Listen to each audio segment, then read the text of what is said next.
GM, how's everybody doing today? What do we got? Al back there? Hey, how's it going? Oh, Hey, hold on. I think my headphone just kind of rugged. Give me 1 second. no, he's having a good one. Hey, Ali, okay?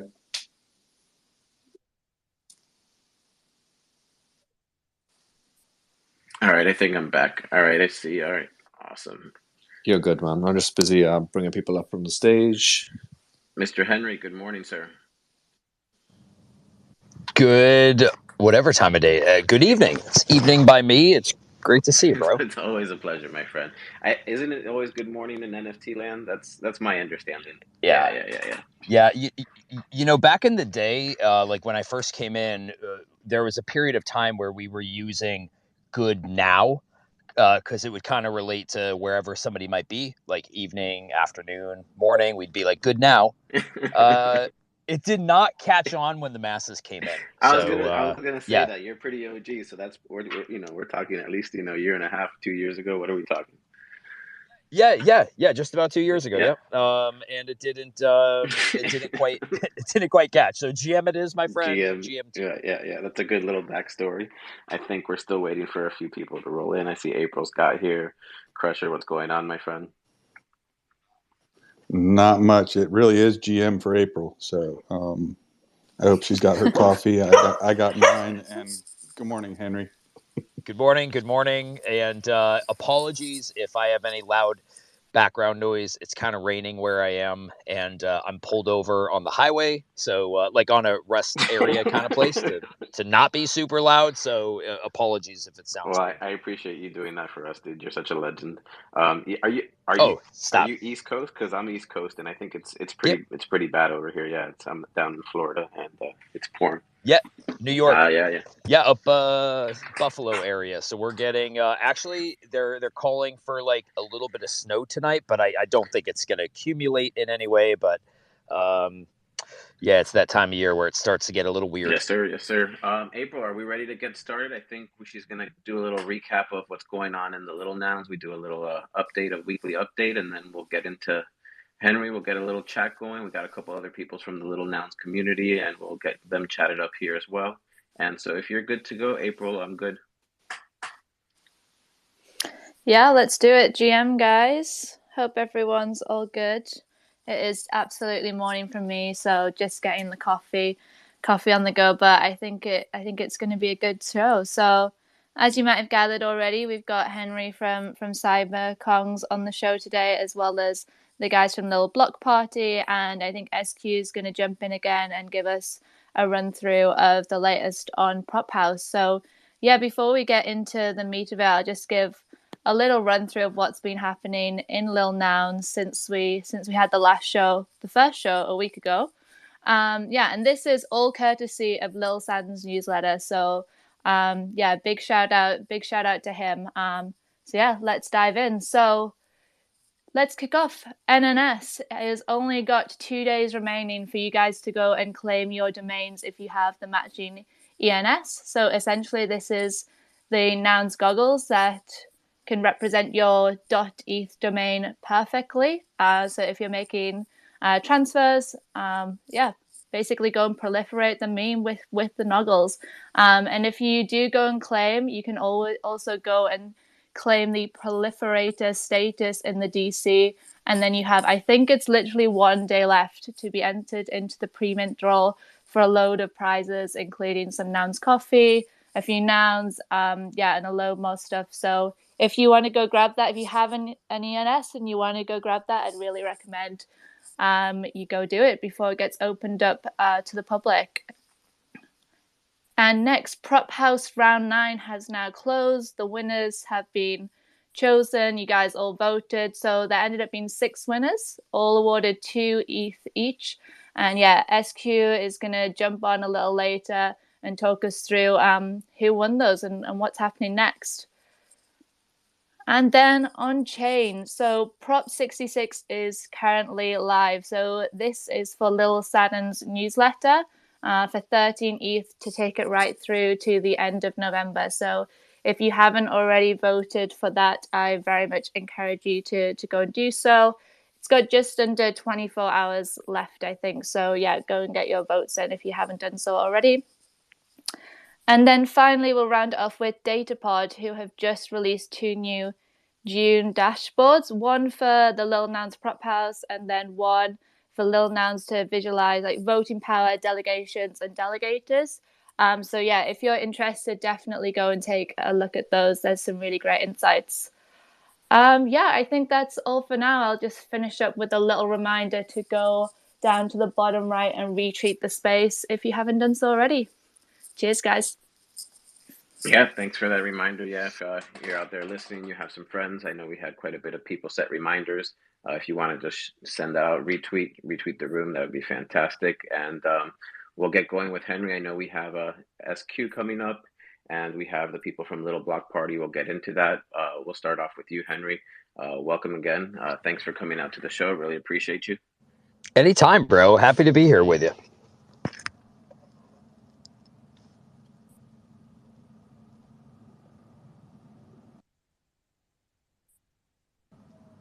Oh, did I lose you? Maybe I got a connection issue. No, I think that was me. I pressed mute. All right. All the Twitter Spaces problems. All right. Yeah. No, I just thought you'd be a great guest for the. I thought I was getting rugged as well. Oh no. All right. I said, oh no, we've lost him. Thanks for pointing it out. Yeah, that was just my fat finger. I was scrolling on the phone, but yeah. Twitter Spaces, bro. We get Twitter it. Spaces, we get it. Yeah. You know how it goes. It's not your first rodeo, my friend. But no, we've been so we've been friends for a few months now, and well, quite a bit, and I got to know the Kongs through you guys, and I just thought there was a lot of parallels. I know you always mentioned that the Kongs are kind of like the builders of Web3, at least in the PFP space, and you never shied away from that. You were very proud of it.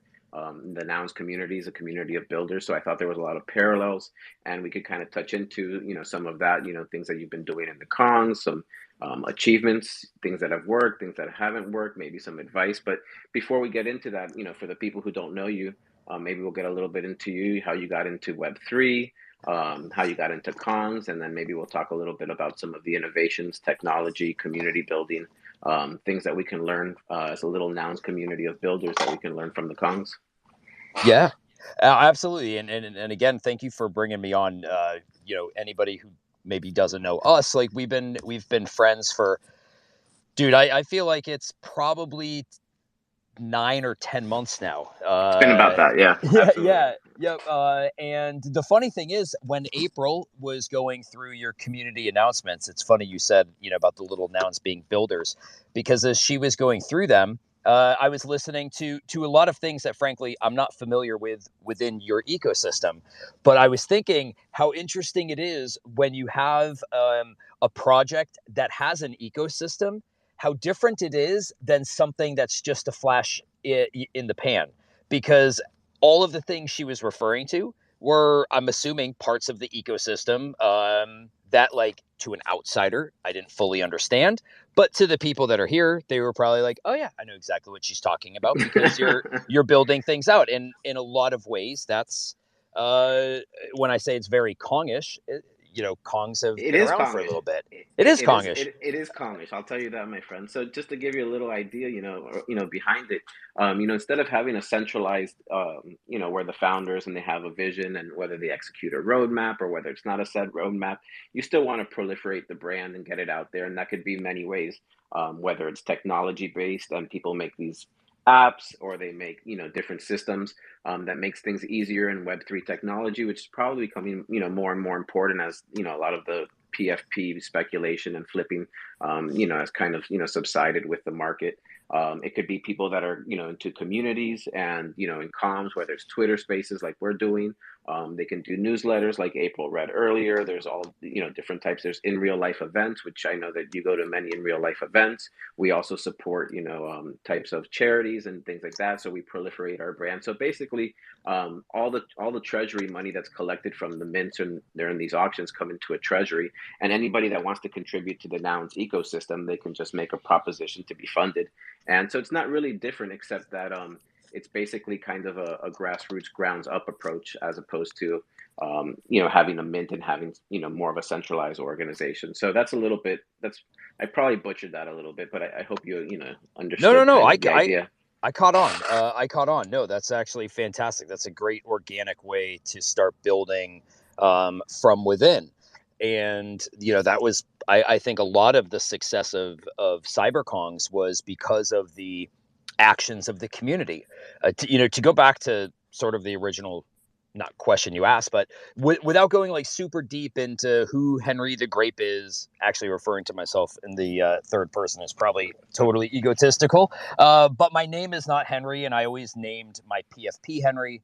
And then it kind of caught on as like everybody started calling me Henry. I used to be NFT Yoda back when I kind of first came in, which is almost 2 years ago, and was collecting art. I got into crypto when I say much earlier than NFTs. I was buying crypto like most people who don't understand what crypto is, buying it as like, you know, almost like a stock, if you will, to buy and sell. No idea about the blockchain technology. But as I started reading more and more about NFTs in 2020, I was like, oh, this is really, really interesting. And I wanted to understand it better. So I really started diving in with one of my brothers, Huda, who is also really active in the space. And together we started end of 2020, really like diving into NFTs and what it was all about and how it works. And of course, like at the time, there wasn't tons of information about it. So it was really a lot of people trying to figure things out and a lot of trial and error. Kongs was actually the first profile picture project that I was, when I say ever in, I had purchased other PFPs, but was not really a part of the community. Even Bored Apes, like I was in Apes, you know, from towards the beginning of Bored Apes, and all credit to them. They've done a lot of amazing things. But I didn't ever feel like I was like a huge part of the community. Kongs, aside from my own community called the Non-Fungible Idiots, which is not token gated, Kongs was like my first PFP where I felt like I was part of something. In fact, that's what made me so bullish on it was I felt like I was part of something. It was like similar to what you guys are doing, like people that are gathering together and they're vibing over something that I don't even think we understood at the time what Kongs would become. Realistically, what NFTs would become. But that was the crew that I rode with really hard through, you know, a few bulls, quite a few bears, and specifically, I was a moderator, worked up to be community manager, and then I became a member of the Council of Kongs. And the Council of Kongs is like our core team. So not to say like we're better than anybody else or anything like that, but the council is really the ones that are implementing the roadmap, reaching out to strategic partners, doing the IRL events, things like that. There's just so much work that goes into an NFT project that there's never enough people, but the council is sort of the executors, but also people who help oversee some of the things that other team members are doing. So that's what I mean, bro. You know, you've been a part of the Kongs ecosystem and have always been I active. I roll in there from time to time, say what's up. I've experienced what you've mentioned. Great group of people, smart people, and welcoming people, right? So it's hard not to, you know, that be infectious and want to go in there and say what's up. And Yeah. so and you've been a great ambassador for them. And you know, given your whole journey with them, from a mod all the way to the Council of Kongs, you know, again, I thought you'd be a good ambassador and to speak to kind of all the accomplishments that you guys have done, and maybe just talk about some of like the things that you've pioneered. I know you've mentioned in our conversations, and I've heard you, you know, speak in spaces many times in terms of, I think you guys were the first ones to do tokens and do some metaverse land buying. Talk, I guess, through the journeys. What are some of the Yeah. first things of Kongs? Because I know there's a lot of people in our ecosystem that are building out on the technology side, and they can hear maybe a little historical perspective and maybe some things that you guys have in the future that you're looking forward to that you think is pertinent to Web3 maybe 2 or 3 years from now. It might not be so, you know, exciting and sexy now, but it, you know, it'll pay dividends later in terms of what you guys have planned out. Yeah, absolutely, man. So we launched in March of 2021. And really, by today's standards, Kongs couldn't be successful today doing things the way that we did then. We launched on OpenSea as Mio, who is our founder and our artist. He launched on OpenSea. We literally you bought right off of OpenSea for 0.01 Ethereum for the first 1,000 Genesis Kongs. We have 3 main collections. Our Genesis Kongs were the first. There's 1,000 of them. And the Genesis Kongs were what bred out the baby Kongs. So here's a great example. Kong started as Mio's project March of 21, but it was really the brains within the community that got together and started talking about like what else could be done. And Owl, who is our lead dev, really, really intelligent guy, thought of this idea along with like Coco, who is like, I don't even know what level Coco plays at, but it's high. God level for sure. God level. Okay, I was going to say that, but I didn't want to be like super cocky about him. No, I agree. He's a legend. If he's not a legend, I don't know who is. So agreed, bro. Yeah. Okay. Yeah. Okay. Fair. Very fair. So they thought of this idea of using a utility token to breed the babies. Breeding in itself was not novel because CryptoKitties did that. And a utility token in itself was not necessarily novel because Hashmasks used a utility token. What really made Kongs unique was that it was like the first time a utility token was passively yielded by an NFT. You didn't have to do any staking or anything like that. So you yield this utility token, and then that token was used to breed the babies. What made it unique was I think there hadn't been a community yet that had rallied around this type of idea, and it to the point where it became the standard to which almost every NFT project that launched in the summer of 2021 copied. Like everybody in the summer and fall of 21 was like, okay, we're going to have a collection. It's going to yield a token. That token is then going to be used to breed the babies or the next collection. And it was something that was like copied and pasted over and over and over again to the point where it almost became memeable. But CyberKongs were really one of the first collections, if not the first collection, to be an actual community. And what I mean by that is this: like Larva Labs are always existed, and they were the first with punks. But I can tell you, as somebody who used to hang out in the punks Discord, like that wasn't a community. Okay, by the way, not dogging punks. They've been really successful, but it wasn't a community by today's standards. I think one of the reasons Kongs felt the way that it did was because we were welcoming, we were accepting, we were able and willing to help people. And it felt like some of these other communities were a little bit elitist. Like you weren't getting in, you weren't cool enough, you weren't good enough, you certainly weren't going to get any information from the OGs.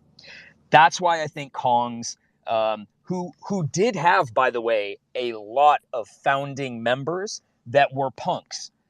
But I think a lot of those people that were punks and they were Axie players, I think they were looking for a place to be able to vibe because they weren't getting it from the punks Discord. Again, not dogging Larva Labs, but there was just a difference between what Kongs were doing and what other communities were doing. One of the things that I think always made Kong special was our charitable efforts. We give to Virunga National Park. In fact, if you go to the Kongs Twitter today, check out the video. It is really, to me, what Web3 not is all about, but it's such an amazing part of it.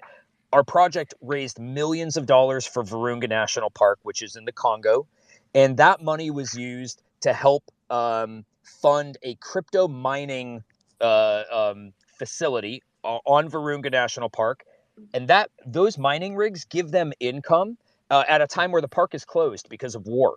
And so we helped fund that initiative, and I feel like that's such a cool part of our ecosystem that we give to charity. We spend a decent amount on carbon offsets. Henry, let me just stop you quickly Yeah. over there because I think Cardinal had that tweet ready to be pinned. I think it's the same one. So I think he just is this the one? Boom, Check that's it out. it. I've just pinned one there. Yeah. Thank So you. yeah, I was doing a little research, and just because I knew that there was these parallels, and like that's one of the main things that or one of the facets of Little Nouns. You'll often see people have a prop that they want 2 ETH or 3 ETH to give to this charity, and it could be, I don't know, all these different types of initiatives, whether it's food in Africa, or I think feminine hygiene to these women in Asia that can't get it, and it's all these great initiatives. And I know that the Kongs have done a lot of that, so I'm glad you touched on that. And I cut you off halfway, so No, that's okay, we'll man. finish it up. But yeah. It's the part about Web3. It's the part of Web3 that I care the most about. If I'm talking to somebody in, let's say, the Web2 world about how cool cyberkongs are, talking about Virunga National Park is usually within the first like 2 or 3 things I tell them about kongs, because it is special. Like, this isn't about being self-serving. This is really about forming communities to do something that I don't think has ever been done before in the history of mankind. And I would love, if what I just said is not true, for somebody to tell me when we have ever built communities around intellectual property that we all own, ever.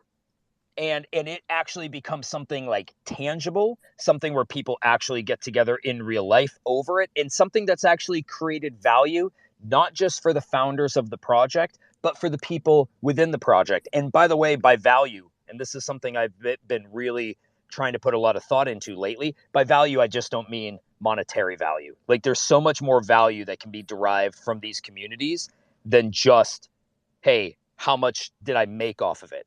Because some people only own one of these things, whether it's a little noun, whether it's a Kong, and we have to find ways to be able to deliver value to those people. Both of our projects, little nouns, Kongs, we have to be able to deliver value without people having to give up maybe the one thing they own that ties them to the community. And that's what I think makes Web3 special, is we have found ways to do that, because 93%, or I think it's right around 93% of our holders have held cyberkongs for over 5 months. And there is a huge percentage of that have held for over a year.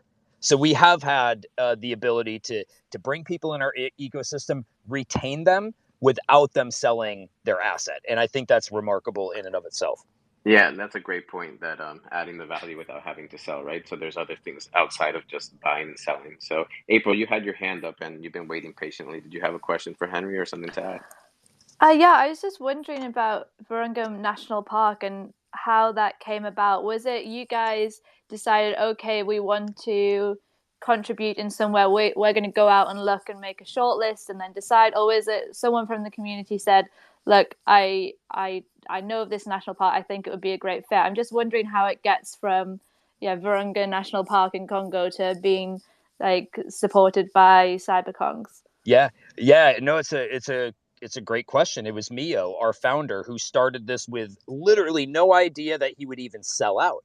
But as part of selling out, he committed a percentage of the funds. I believe originally it was 10% of the. I think originally it was 10% of the mint, or it was going to be a percentage of the legendary Kongs that were sold 10 days after mint that automatically went to Virunga. We followed that up by then, and this was Mio, by saying that there was a percentage of all of the royalties that he received that he sent to Virunga. And this was, by the way, back when like a Genesis Kong was 1 or 2 ETH. This was way before the run up to 215 ETH for one Jenny Kong. But at our VX mint, we gave a percentage of that as well, because that was something we had been doing. Then we sent 2 Kongs to Christie's auction. And the Christie's auction, those 2 Kongs that were donated by the Kongs, all of those proceeds went to Virunga. And the reason why is because Mio, that's the kind of guy he is. He's not somebody driven by greed. He's not driven by money. He's really driven by his heart more than anything else. And it was important to him that if the project was successful, that we were able to give to something cool, because obviously we're a gorilla. That's our PFP. And the great apes in the Congo were something that just felt very relatable to him. And he thought that was a good cause. And as a lover of primates, I was so stoked that he did, because it just gives something cool to Kongs. In my mind, it's the thing I'm most proud of. Henry, I have a question, just because and I think it's kind of pertinent to what's going on in Little Nouns now, and it's pertains to, I guess, treasury management. I know in Little Nouns now with the bear market, we've seen a little bit less volume. The auctions that get settled, on a daily basis, that's actually every 15 minutes if someone decides to purchase it. And then we've been seeing, less revenue. So people have been a little bit tighter to see, what are we going to fund as a community, what we decide on, what we vote on. You've brought up, that Kong's had a point zero 0.01 mint, and it wasn't, you didn't make these tons of there. You probably don't have as much royalties as like a board eight kind of stuff. You did do some auctions and stuff. When you're going as a council member, when you speak, how do you guys decide to allocate? What's more important, in terms of growing whatever plan that you have as a vision? And do you have any advice for the Little Noun community? Is it the technology? Is it giving back? A little bit of both? Is it comms and marketing and Twitter? And I any think it's thoughts on that? Yeah, I think it's all of it. We are Kong specifically are fortunate because it started as something really small with the 1,000 Genesis Kongs. Also, only a 2.5% creator fee. We did recently raise it to 5% because we needed to be more in line. 2.5 was just not enough to be able to execute everything we want to be able to execute. But we were fortunate that we were able to do our third collection was the VX Kongs. So we were able to do, 10,000 public sale on the VX Kongs, but also, we did close to 100,000 Ethereum on the secondary. So, we were fortunate that we were there with, some of these bull runs to be able to collect, even though it was a smaller royalty fee, that we had coffers that were, when I say large enough for us to be able to implement our roadmap, which was buying land in the sandbox, etc. How do we decide what the funds are used for? Be honest with you, that's the reason the council is there. Obviously, Coco and Mio play a huge role in what we are going to fund, what initiatives matter to us a lot. What things are we working on? Our game called Play and Collect, that's something we're constantly working on behind the scenes to be able to expand that and make it more, when I say make it more enjoyable, right now it's a blockchain game. So of course we want to enhance the user experience. But that's part of why the council exists, is to be able to talk about, okay, if we're going to do this IRL event, here's how much it's going to cost. Here's what we have in our treasury. Do we want to allocate, X, Y, or Z to that? We have a lot of gaming partners that, would like us to participate in their tournaments and do giveaways. So we always have to be juggling. How much do we want to put towards that? As as advice that I would give, let's be real. Like in a bear market, it is really, really difficult for projects to be able to stay sustained off of secondary sales. Unless you have significant volume, that's difficult. And I think it's something where projects have to be able to be very realistic about what is our treasury, what's going to continue funding that treasury. And if it's not going to be secondary sales, then are you going to look into things like, raising capital? And if you're going to, are you going to do that through another collection, or do you not think you'd be able to mint another collection? If not, are you going to go to the private sector to look for it? Or are you going to ride out this bear, however long it may be, as sort of like a community project where maybe you can't do everything that you want to do because funds are limited, but that you're going to do whatever it is you can do to the best of your ability by aligning with other projects and at least staying relevant, at least keeping your head above water until the time comes where more people are coming into this space. Because I think we all know, if we're being realistic, there's a ton of stuff that is not going to make it, right? Like, I could give you some wallet addresses of mine and show you a lot of stuff that is not going to make it. I think the projects that will make it, in closing on this part, because I don't want to just go off on a tangent, are the ones that have a community, because the community is one thing that is so hard to duplicate in the real world. As far as investors that are looking to get into projects, what is the thing that they can't duplicate? Communities that that revolve around intellectual property. I think that's one of the most difficult things for them to be able to duplicate on the outside in the Web 2 world, which is why so many investors are interested in Web 3, because I think we've all managed to do something that's caught the attention of people on the outside that are like, oh, wow, there's actually something there. And so I think you have to decide as a community, like, what are your goals? What are your realistic goals in this bear market? And how do you achieve those? And how much ETH or fiat is it going to take to achieve that? And if it's going to take more money than what you have, then I think you got to be more realistic about what you're doing if you're not going to do a capital raise. Gotcha. Yeah, Crusher, I see you got your hands up. Go ahead. Yeah. I was just curious. And Henry, we've got a little group chat that I'm watching on the side, and everybody's saying I could listen to Henry all day. I mean, the stuff, everything you talk about is fantastic.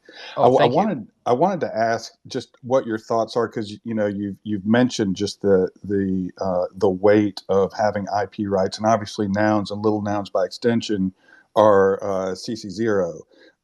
Do you have any thoughts on the differentiation there? And I'm not smart enough to really know all the ins and outs, but from my understanding, the CC0 sort of gives you an opportunity to inspire creativity among the community and outside the community, and sort of raise awareness that way, versus with IP rights, you've obviously got the rights and can lend them, rent them, lease them, whatever, and do it that way. And I think they're both effective means, but just wanted to hear what you thought about it.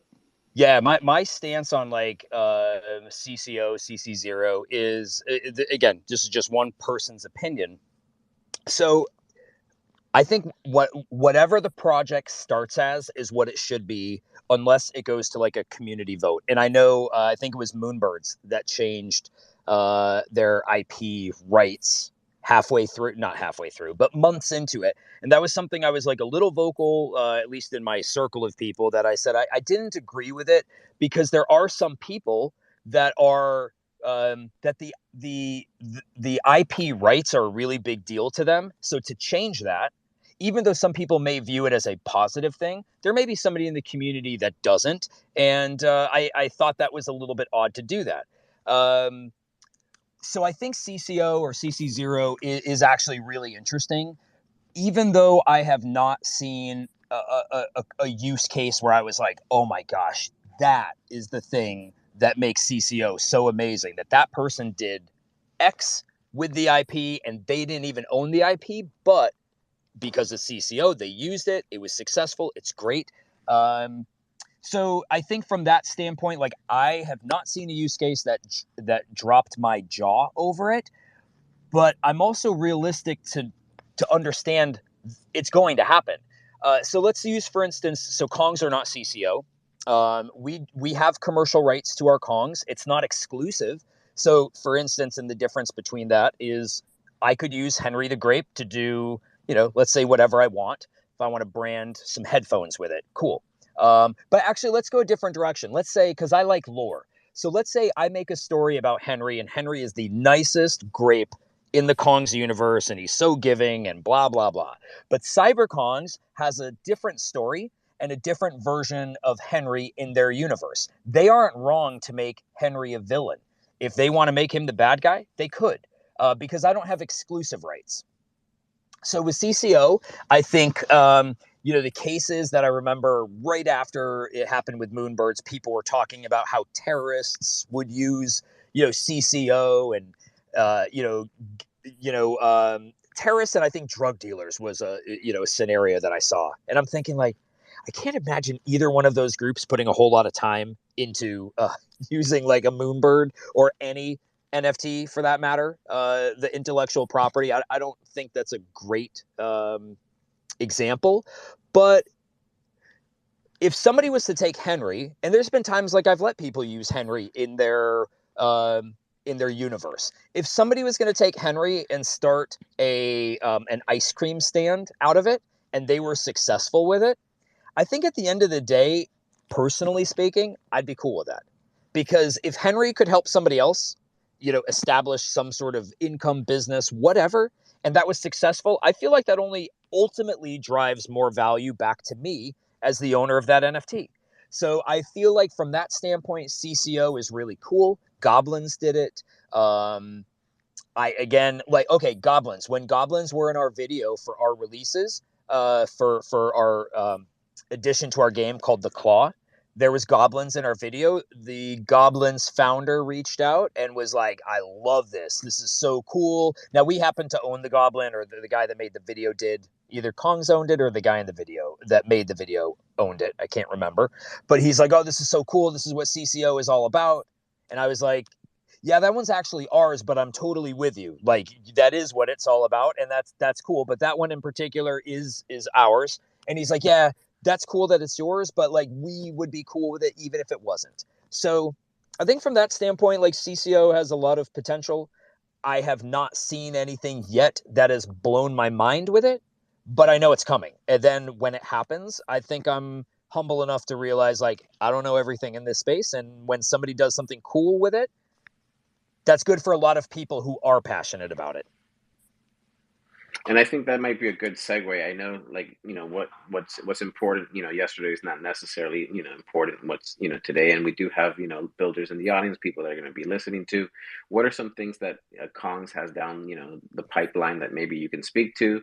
Or what do you personally think is going to be important? We've spoken personally that, when we were laughing about our bags or lack thereof, and just saying, well, we both knew, flipping JPEGs wasn't going to last forever. And, you've never shied away from that, from an official standpoint, even when it wasn't a bear market. And you said, you always said, well, we're not building, for what was the line for the floors of today? We're building for the technology of tomorrow, or yeah, we're not building for tomorrow. The floors of today, but for the roads of tomorrow. And that was even during the bull market. So I think you've always, stayed true to that. I guess, what are some, important ideas or things that how this blockchain technology, NFT communities, anything that we're kind of a part of, as a community, everybody here in this space, you think will evolve into?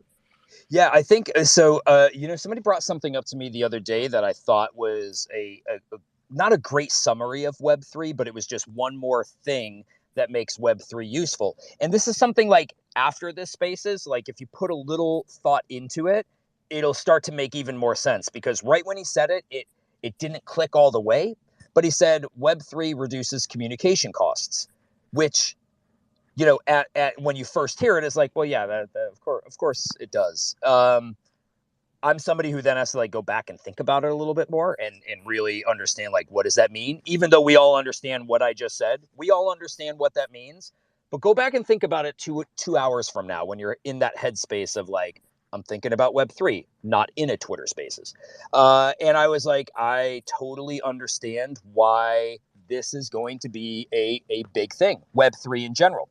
So I think in the end, something that I've really been passionate about, especially over the last 4, 5, 6 months, is a detachment of the value of Web3 from the cost of an NFT, like those two, or even the cost of Ethereum, because I think we are so early. We're just, like, so early that this movement is not just about what is the cost or price of an NFT today or 6 months from now.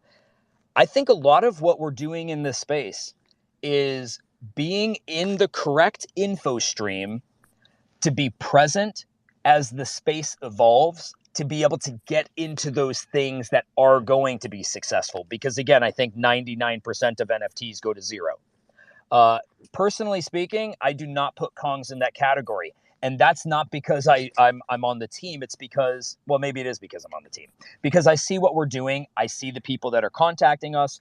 I know the advantage that we have of being early and having been builders from the very beginning, and understanding how important our community was and is going to be for the success of Kongs.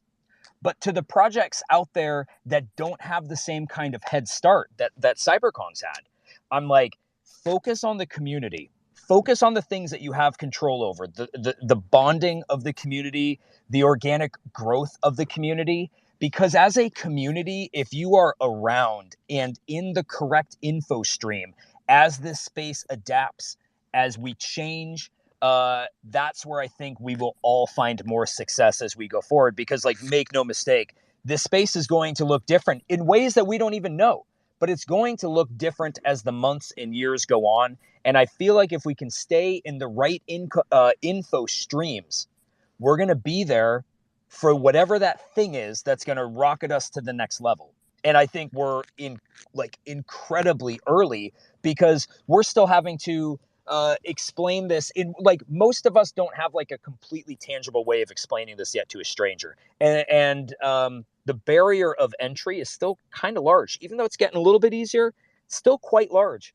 So I think if we can stay committed to our communities, if we can stay committed to building something to at least stay relevant and keep your head above water, I feel like we will be here for when the real magic starts happening in the years to come.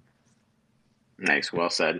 And I got about a couple more minutes before we're going to move on to our, next guest. And you brought up community. This might be a personal take of mine. It might be a slightly of a hot take. In the Little Nouns community, some people have mentioned in the Discord, or they refer to it. Sometimes they got to, take away this PvP mentality. There is, to a certain degree, people are competing for this treasury fund, and there's sometimes these silos of either people that maybe are not combative with other. In terms of competing for the ETH that's in the treasury, but sometimes they get siloed into their own project. They have an idea of a front end use of to use this application, or somebody wants to do this initiative for community outreach. Some other person wants to do it, and they kind of maybe don't interact with each other as much, even though they're all part of the Nouns community and loves the Nouns community. CyberKongz being so strong and you being the community manager, I guess, is there any advice, any tips, things that you've seen that bear fruit in terms of galvanizing the community and having people work together? Yeah, you know what, and it's not tough question. I know it's not like a magic bullet, and No. things evolve over time, but I figured just to shoot the shot. Absolutely. Yeah. No, there are some things that I think can be really, because I noticed a huge difference in CyberKongz when we started getting together in real life, which I also understand is very difficult for people to do because we're worldwide. But there's just a difference when you start seeing each other IRL and you start, getting together. It changes things. So that is one thing. And if you can't do anything IRL, then it is unbelievably important to at least still be able to vibe as a community in voice chat. Whether it's a monthly Discord party, if it's just, hey, on Friday, we're going to hop in voice chat and we're going to get 15 of us in there or 10 of us in there, and maybe 10 grows to 20, grows to 30, whatever the case may be, it's really, really important to get together and be able to talk often. I feel like that was one of the things from the beginning that just made Kongz unique, was we hung out with each other in Discord. We got together IRL and we really bonded. It was the closest thing, I've said this before, and I know you've heard this, it was the closest thing I ever had to when I was in the military. That bond that I have with the Kongz, that it's that close. It really is. It's that close to where I would put it on the same kind of level as people I served with. So I think it's super important to take that time to be able to get together in Discord if you can't ever do it IRL. And if you do it IRL, it's okay if it's like 3-4 people. That's okay. If there's an event and there's 3 or 4 Little Nouns and you're like, hey, we're going to get together at this place just to get together. That kind of stuff is important. And I really do believe those are the kind of things that are going to attract people from the outside to these makeshift social clubs, because that's a big element of what Web3 has that a lot of other clubs don't have, is this ownership of IP that revolves around this quasi social club. So yeah, that's my little bit of advice, even though I know it's not the magic bullet, it's something. No, it's important. I mean, I know that there's always initiatives within Little Nouns to promote in real life events, and if you think it's important, obviously the community does too, and it'll definitely bear fruit. I know we have our next guest. They're part of a Little Block Parties initiative within Little Nouns. I know you're pulled over on the side of the road, and you sacrificed that to be with us, so we really appreciate your time. You're obviously welcome to hang out, vibe. I'm with hanging, us bro. But I'll shut up and let them talk. Well, you can feel free to chime in too. And with that being said, Cardinal, you want to introduce our representative from the little block party, or give him an introduction? Yeah, yes, cool. Yeah. So thanks, Henry, for coming up. Always great hearing you speak, and I'm sure everybody's like got a lot of from your experiences in Web3. So yeah, really appreciate it, man. But yeah, for the next 10, 15 minutes, we've got some people who should be known to those who hang out in the Little Nouns Discord. So we've got Little Pizza and Little Panda up on stage with us as speakers. Do you want to? Is there anybody else you want to bring up from the team, both of you, before we crack on? Yeah, if you could get Mish up too, and also Dasher, I think maybe wanted to chime in so we can get if we have enough room for a couple other speakers. Yeah, I'll bring it up. But in the meantime, do you want to just give everybody a rundown of what Little Block Party is, and try to like rein it into the point of like if somebody's just come into the space and they've never been in the Little Nouns Discord, what is Yeah, for Little Block sure. Party? So yeah, hello, Pizza here again. You guys are probably like, wow, Again? is this pizza guy going to be on every episode or what? But yeah, so Lil Block Party is essentially a an alternative front end client for the Lil Nouns main app or main website. So just to give a brief overview of how the Lil Nouns auction system works, every 15 minutes there's a possibility of a Lil Noun auctioned away on lilnouns.wtf.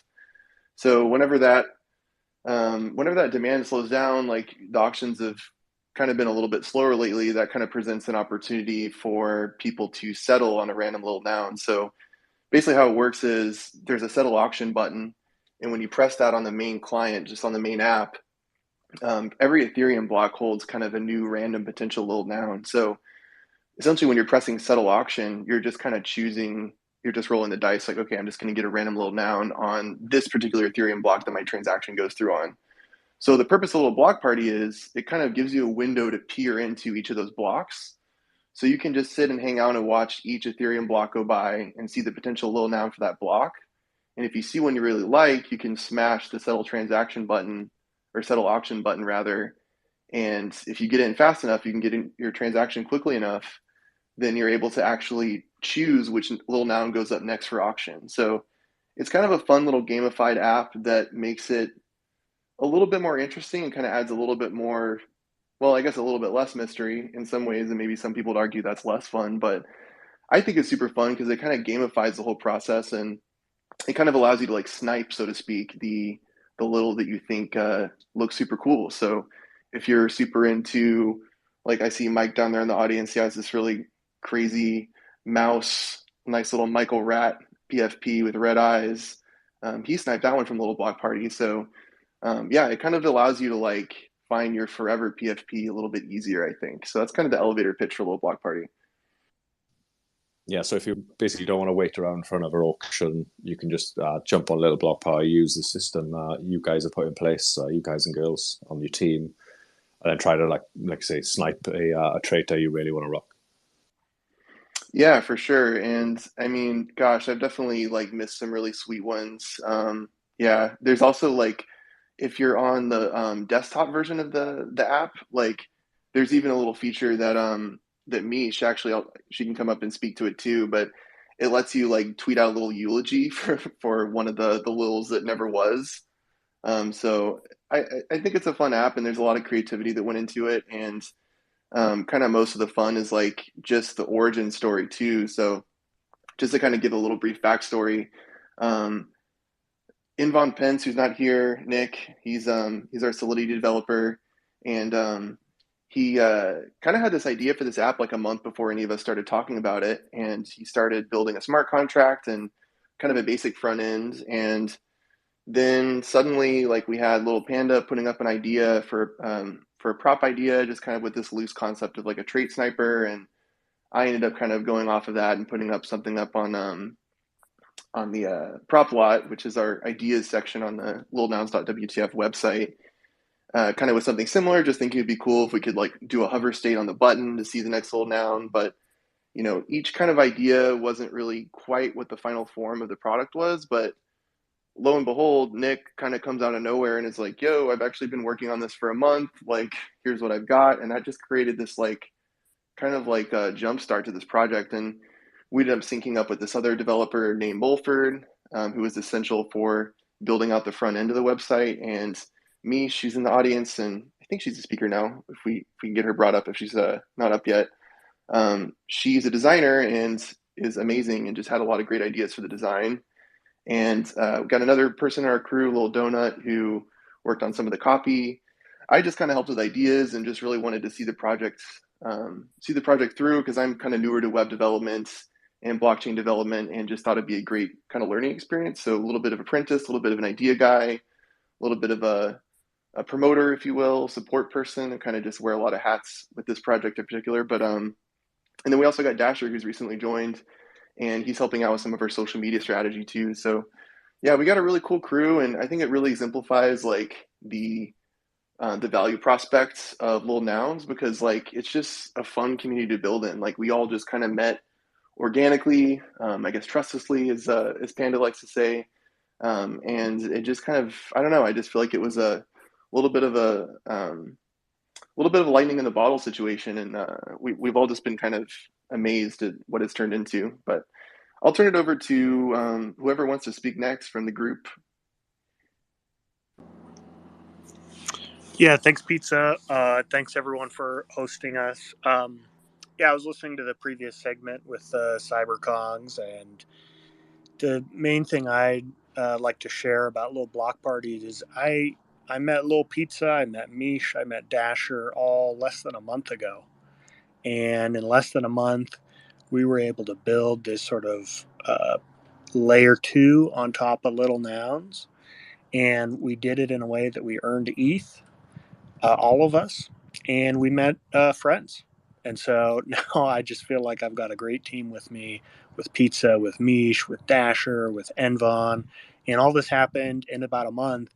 And frankly, I don't see this kind of thing happening in other kinds of communities, but Lil Nouns and Nouns are all about CC0 and permissionless, trustless, kind of open source contributions. And it was sort of the perfect storm for our project in particular. But I think we're going to see a lot more of it. And I'm just really happy I got to build something that I wanted to exist, and made a bunch of friends and made some money too. So thanks everyone for having us. Yeah. Panda, Sorry, well, go no, ahead. I had a question just with Panda. It seems that like you guys you mentioned you got together, you have this core team. It seems like I don't know if you said it directly in Discord, or I just got the feeling that you guys are working on some other ideas and some other innovations. Do you have any kind of anything else in the plan, or are you gonna either rework or further develop Little Block Party? Do you have some other ideas that you're brainstorming with the team? Yeah, could I have Mish come up and speak to that? She's kind of Yeah, I've tried inviting her up to speak a few times, Panda, but I haven't had anything. I don't know if we're at full capacity. I don't think we are, or whether maybe she's not in a place to speak. But I'll keep trying to bring her up while he's speaking. While we're waiting for that, maybe it's a kind of good parallel here, Henry, and we'll jump you into the conversation. So basically, what Little Panda did, they did a gamified minting experience, which is kind of a little bit like Play to Collect. Is the claw version of Play to Collect, is that like a different gamification of your Play to Collect system, or is that a little bit different? Yeah, no. It ties in. So basically, the claw in Play and Collect, you can collect different tokens and different NFTs.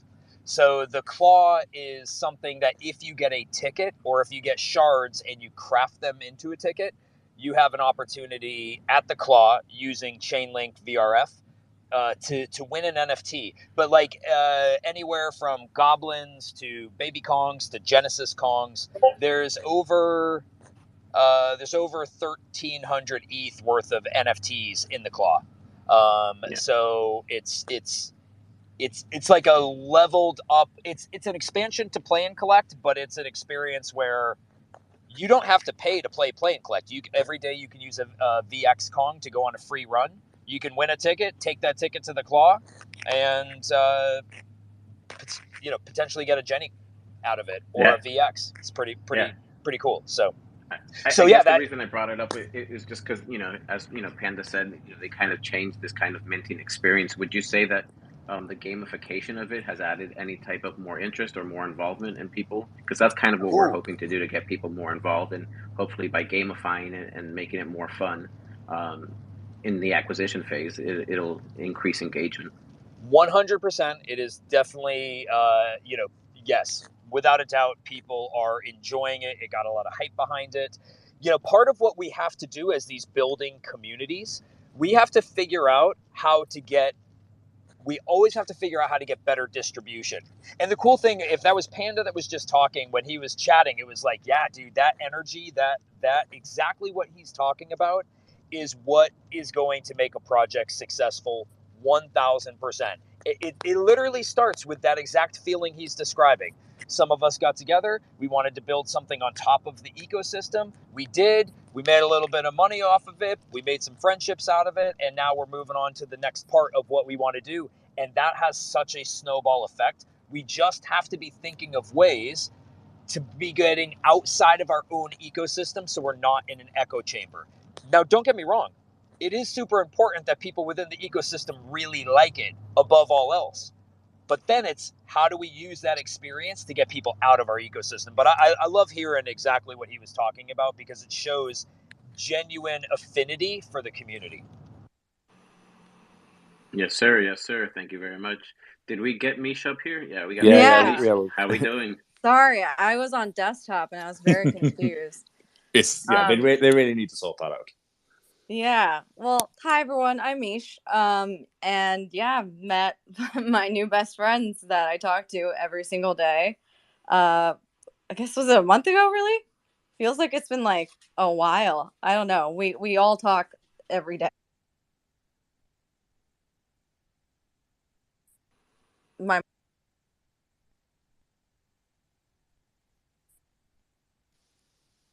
I'm not sure if you were rugging there. sorry, I don't know what happened. Yeah, it's fine. I can hear you. I've got you. But if in the spirit of building in public and public goods, I will actually be streaming and giving a preview of what's to come with Lil Block Party in its next iteration tonight. If and everyone here is welcome to come and watch. It will be on unlonely.app. And you can also find them on Twitter. And yeah, we are just also a group of friends in Web3. And it's kind of like the Twitch of Web3, but it's mostly typically just like our group of friends. But design has people really love watching people just design on Figma. So I'm not going to give away too many clues as to what I'm designing, but I'll just say it's going to be really fun and it's really exciting. And I also will have a special co-host with me. And his name is Johnny Mack. I'm not trying to shill. I want to give credit to the people that will be present and helping me do this first time stream experience, live streaming Figma design stuff, who is one of the founders at With Fabric XYZ on Twitter. And I think they do DAO tooling. It's pretty interesting. But he's also a designer, and we kind of just vibe off of each other whenever when I watched him stream on Unlonely. So he inspired me to do it, and it was kind of a competition as well. So I did not win as many votes as I wanted to, but I still won compared to Brian, who is the usual host and the founder of Unlonely.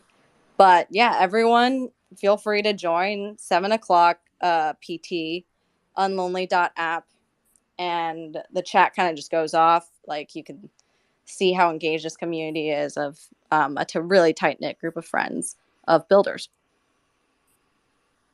Hey Mish, would you mind talking about some of your history with Little Block Party? I just want to give everybody a little bit of a TLDR on how all this got started, and I feel like you're a real crucial part of it. Don't even know sometimes. I keep thinking about it, and all I wanted was a little noun, because I saw someone talk about it. So I was finally able to get one. And before I knew it, I was in this thing talking about Little Block Party, which at the time was gotta mint them all. So that's a little hint of possibly what's to come tonight. But it was originally going to be Pokemon themed and like very gamey. And I don't know, someone just pulled me into it. I think it tagged me, or because I shared that I was a product designer in the intros. and I love building. So everything just happened really, really fast.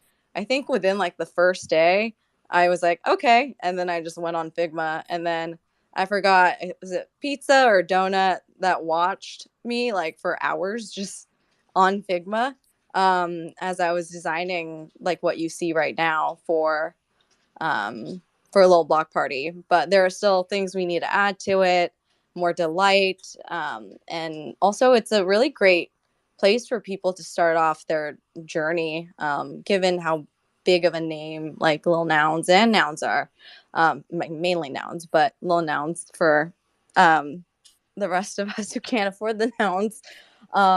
It's like a great entry point, and being able to pick and choose the Lil you want and then join, it might be a really great place to learn more about um, what we do and why we build and like how we collaborate and just tell more to the story of like this kind of magic that happens when you join a DAO and are with people who have similar values, may have completely different jobs and different talents and skills than you, but are able to come together and build and ship and launch something in 10 days. So, Yeah. Mish, quick question for you. Go ahead, Cardinal. No, I was actually just going to round it off. So if you've got a question, even better. Oh yeah, no. Do you guys track like so? Obviously this is a different an option to mint on a second layer for the little nouns. Is there a way to track how many like little nouns are minted through Little Block Party as opposed to the normal UI? indeed, if you go to Okay. Little Block Party, we have a Dune dashboard.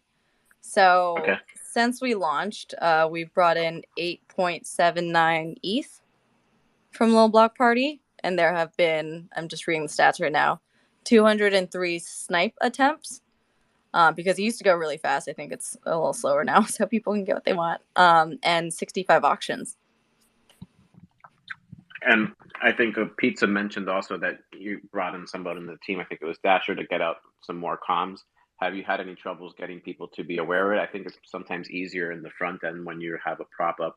People kind of know it's there, but maybe a month or 2 months, 3 months, 6 months down the road, maybe people lose sight of it that that's a way. Are you having any I troubles or anything you can do to There's promote it? definitely, yeah, I mean, there's definitely more that we can do to advertise this. And that's why we have like, Dasher on board and so many wonderful people helping out, and helping with the growth and getting this out there. But I feel like even within Lil Nouns, it's talked about daily. So that's something that is pretty cool. Yeah, Like, I was going to say, for the time I've been in the DAO, especially like the last few weeks, it feels like it's been like a little block party, like takeover almost.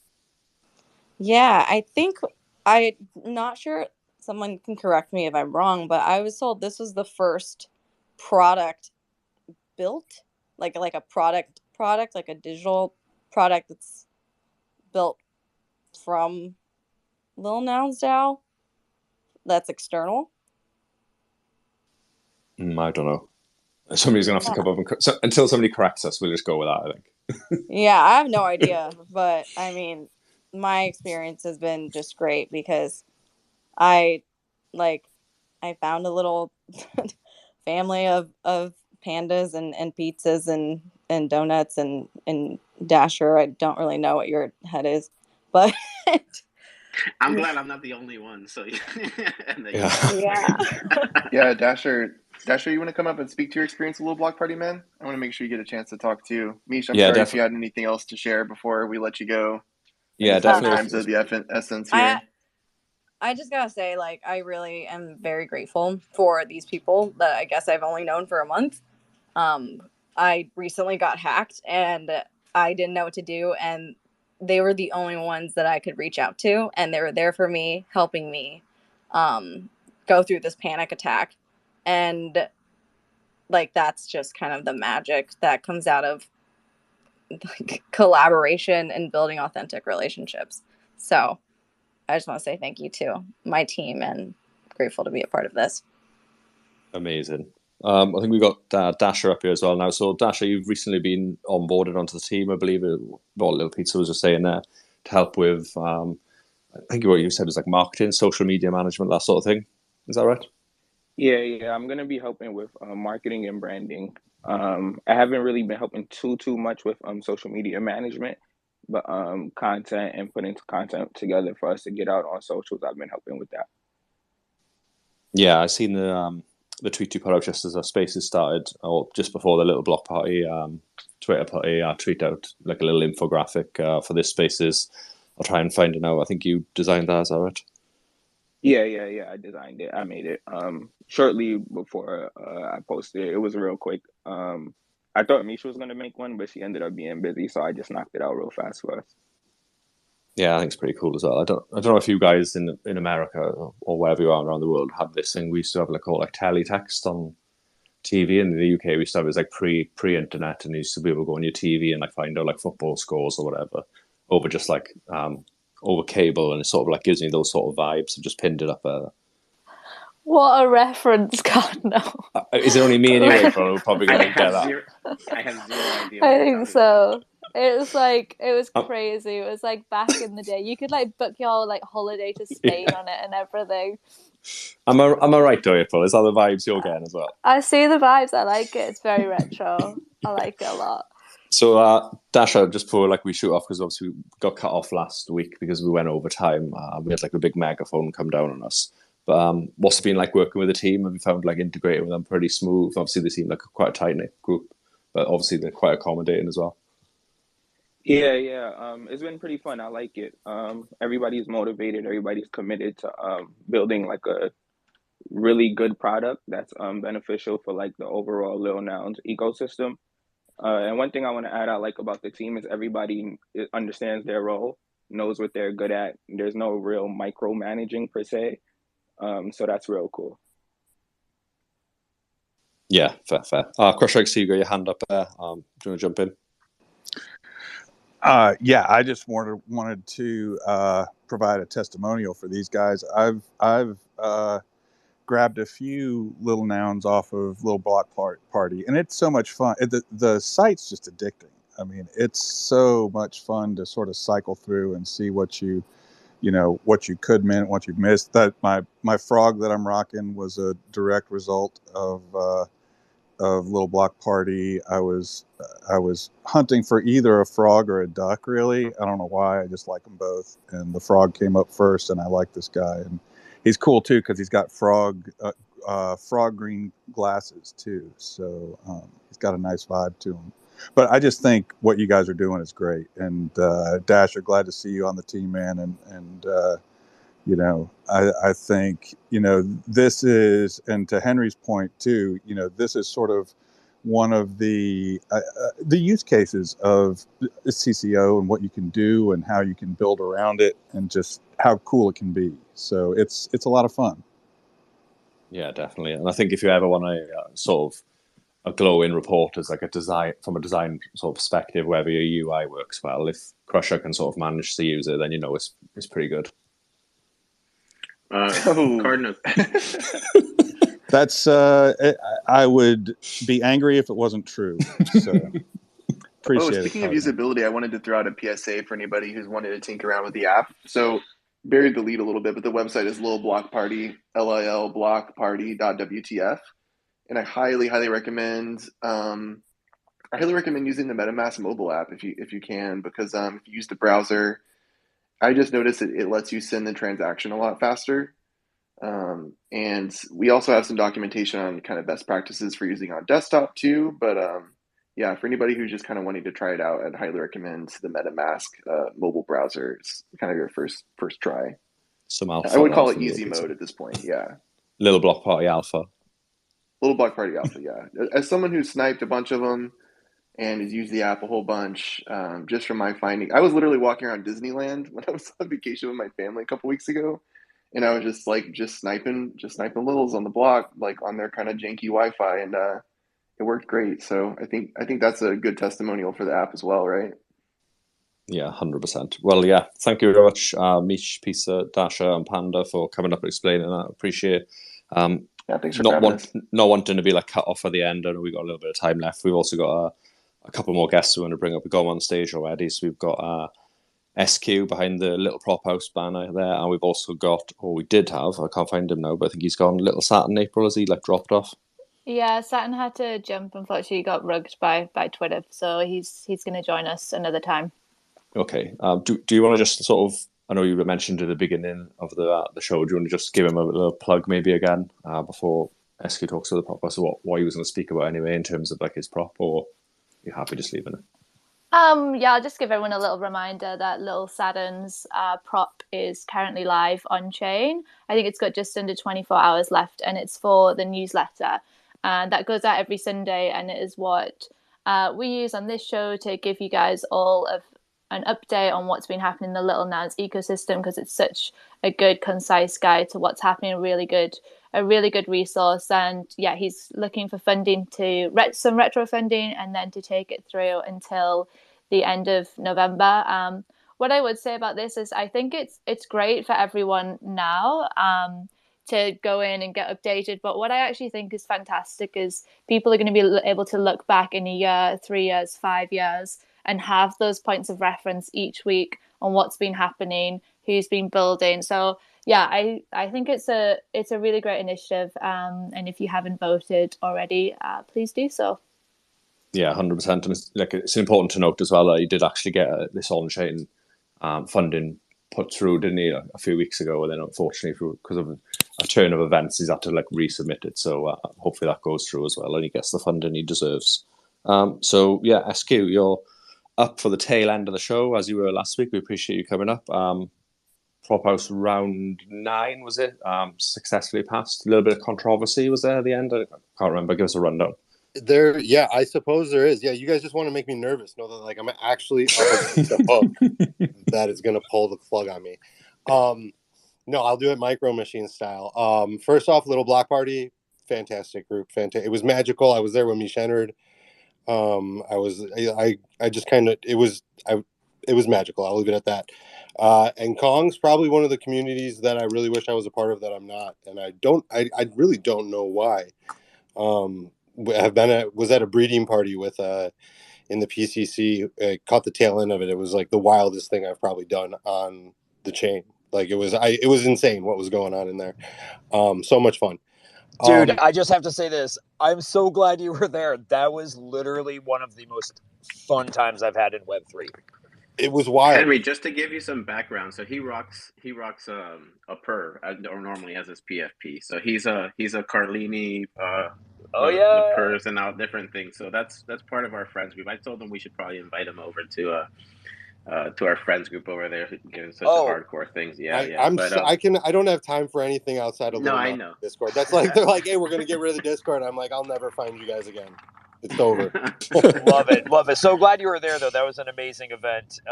So yeah, super cool to hear. Yeah, no, it was a lot of fun. But yeah, so back to Prop House round 9, controversial maybe.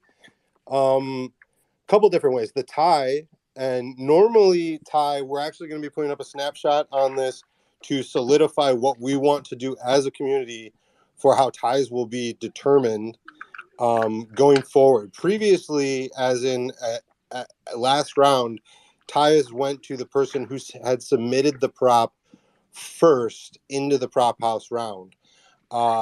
This round, though, the tweet went out, and as you guys posted, it had said that both were going to be winners. So we will be honoring that because of the tweet, and depending on what we vote, we may just honor it going forward and keep a little buffer in the kitty in case we get more ties. We've thrown out the what if we have 10 ties hypothetical. And we kind of we'll deal with that when it comes, which I get 10 ties would be kind of excessive. However, we're trying to get to one of the ones that got 51 votes, that it was the tie at the end. The person, it only had one person vote, and they appear to only have one Little Noun and no delegates. So we're not sure where the 51 votes came from. So there's like a double conspiracy that's going on. And we have paid out the first 5, and we are waiting to get to the bottom of the 6th/tied 5th before they get their 2 payouts. But the exciting thing about last round was kind of the dispersion. We had 2 internal apps databases that were funded. Dasher got some actual IRL merch that was funded, as we were talking about those tangible feel 'em effects. Dasher's been trying to get that across. You can something to talk about, like when you're using it with your friends, your normies, like what is that? Oh, and then you can explain it, and it's something that they can see, because things that you think they can see, they cannot see. And then Spooky Club got their Little Nouns World Cup 2022, a little bit of funding for that. That will be really exciting. Keep your eyes and ears up for what's going on there. It's all centered around the World Cup, and we will see how it goes forward. I've sat in on some of it before when they've explained it. My TLDR, which is gonna butcher it, is like a March Madness-esque NFT tournament scenario with cash prizes at the end, even, and it potentially goes on forever. And you check it out. It's very cool. But that one just finished. We just started up. It's either going today or tomorrow. Depending, I think it's open, but they had said it might not be open until tomorrow, so I'm not sure. It says 0 ETH by 20. It's actually 0.5 ETH by 20. So 20 winners. It will be ending the Friday before Halloween. Proposals are open until next Monday, and there is no real. It's not themed on Halloween, but it is just general, smaller treats, tricks. Just get in there. Any zany ideas you can think of. It's kind of the masses prop house, if you will, because of the limited funding. I guess 0.5 ETH. So that will be exciting. 2 quick things before I kick it back and you guys can super sign off. We are looking to get kind of a multi-round thing going in the prop house with pumpkin carving, that we will be voting on that. The thought is for Little Nouns that will be given out as prizes on that. So using kind of these alternative aspects that the prop house has put into place. That is a little bit of alpha. It's in the works. If you have hard thoughts one way or another, please come in and share them, because it's definitely very malleable at the moment. And then as far as future rounds are concerned, we will be putting in Discord announcements the Friday right after the close for 48 hours. We will have an emoji vote so that the community can get a better decision and representation of what they would like the next round to be. And because it will start the next Monday to Monday is the proposal, with then I guess 4-5 days to the Friday for the closure at hopefully 1:00. We're going to try and or 2:00 Eastern is we're going to try and close these so that we can even have the quick spaces around the finish line if we want to, because those were pretty fun. But yeah, other than that, that's all I got for Prop House. Kicking it back. Love y'all. Yeah, awesome, man. Thank you very much. I think that 20 times 0.5 ETH round is just going to be like insane as well, because you can have so many like crazy ideas. I think it's just going to be really fun to see that one play out. Yeah, Hey, we've been SQ. talking about it, and at least now we'll run it, and it'll be good. It'll definitely be good. We'll see how good. After all the rounds we've run, me personally, I find the default to 10 by 1 just the simplest, the best. You have the people you guys would know. You have the people who are like right on the cusp, who don't get in, who also have good ideas. We would know, yeah. You run the whole. You never run out of ideas, and everybody gets a little something, except the people who don't win, I guess. Yeah, hands up, yeah. No, really cool. And then just before you shoot off as well, your next space is next Thursday, is that right? Every Thursday we will be on the SoapBox for the 2 p.m. Eastern, and it will be the first one on the start of the Prop House will be loosely on Prop House, and the second one is Prop House Proposer Focus, that you can come into Discord and get it preset, or just be in the crowd, raise your hand, come up. If you have a proposal, we want to give you the option to have a spot to put words to the word, or voice to the words you have on paper, because you really do learn a lot more about the people, the project, the goals, the potential, when you hear it spoken by someone who has passion. 100%, man. No, thanks for swinging by. Appreciate it. English Crush April. I don't know if you got any sort of final thoughts before we wish the guests farewell. Hey, yo, I just wanted to say something to SQ really quick. You were talking about Dasher's rolling trays is kind of like a good opportunity for a conversation about Lil Nouns, and it just kind of made me think, like, could you imagine sitting down with someone that wasn't familiar with NFTs, like stoned, like trying to explain this project? It just kind of made me crack up. I think that would actually be Sounds like kind the of a perfect fun, that's fun opportunity. challenge, right? Yeah, no, and then the better thing is, and then he's got a pair of his vision glasses over on the shelf, and he just pulls out two pairs, puts one on himself, one on his buddy, and he's like, there you go. I mean, it's over. Right there, the guy is buying a little now. It's done. Like, what did I just get talked into? The person might not even buy it for the same reasons that we're buying them for. You know, they might buy it just to be part of like that part of the culture.